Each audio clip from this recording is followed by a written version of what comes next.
Good afternoon. It is Thursday, June 29th, 2023. Yes, it has been way too long since I've made a video, but I'm back to try to continue the ongoing adventures, or lack of adventures, of the 1987 Dodge Daytona electric vehicle. So first off, I'd like to take a moment to acknowledge that today we have really bad air quality conditions. I'm not sure if the camera is going to be able to make this out, but it is a result of the Canadian wildfires that are burning at the moment, and the air, the wind currents and stuff have brought it down to New York State, and we're, in the unhealthy for people like me who have asthma and stuff to be outside. So yeah, good times. This is my 1989 Dodge Daytona Shelby Z that I purchased many years ago, approximately 2015, but I can't remember exactly, in order to steal its seats. The seats were in really good shape, and I ended up moving the seats over to my electric car. The whole reason I bought it was so I could get the seats that weren't all deteriorated.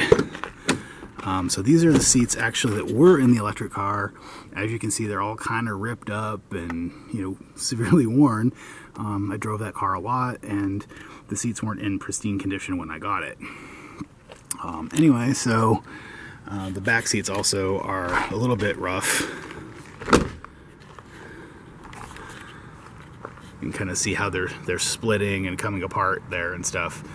So I had removed those seats from the electric car, swapped them with this car because they both had the gray interior, and it worked out pretty well.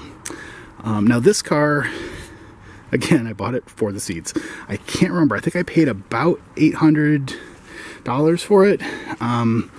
And it was kind of an eBay special kind of deal, and they had a picture of the seats, and it looked so pretty that I just had to buy it. The car itself was a rusted mess, and it just, the body was in really bad shape, and it had been sitting outside underneath, I think, some pine trees or something, and all the sap had just eaten away at the paint, and so the hood was just pretty much, the whole car was rust colored. Originally it was kind of an electric blue. I believe that was the color back in '89, and yeah, and then it had kind of a two-tone thing with like light gray trim along the bottom. But as you can see, it's now hammered black because that's kind of my de facto go-to, is hammered black spray paint, just to kind of try to keep the car from rusting away anymore.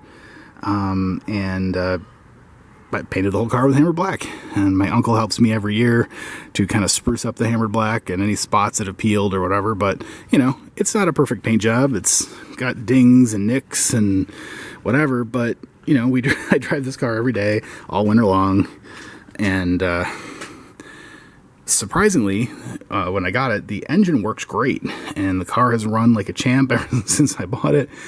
And it's been to the shop a few times for some minor things, new brakes and stuff like that. But overall, for a 1989, it's actually remarkably rust-free. Underneath is in pretty good shape.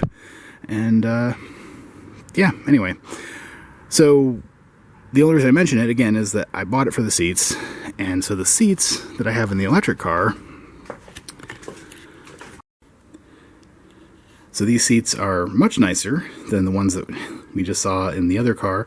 And so these were originally from the '89, and we've got almost no wear on the bottom here, but there is a little bit of bolster wear right here, which is very common in these cars. Mostly when you're getting in and out of them, your butt slides right across this and causes that to wear. But you can see the rear seats on the top, it's all pristine. It's looking really nice for very old seats. But yeah, so anyway, I just kind of wanted to give that little quick aside on why I have this 1989 Dodge Daytona gas car, and why I'm driving it all the time, because it's the one that works out of my fleet of Dodge Daytonas. And the headlights are up permanently because the controller unit that is underneath the dashboard, died.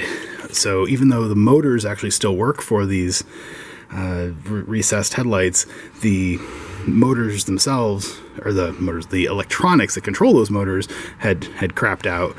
And my intention was always to replace it, fix it with something, but just leaving them up all the time actually works and gets the job done. So anyway, that's the story of the '89 Daytona.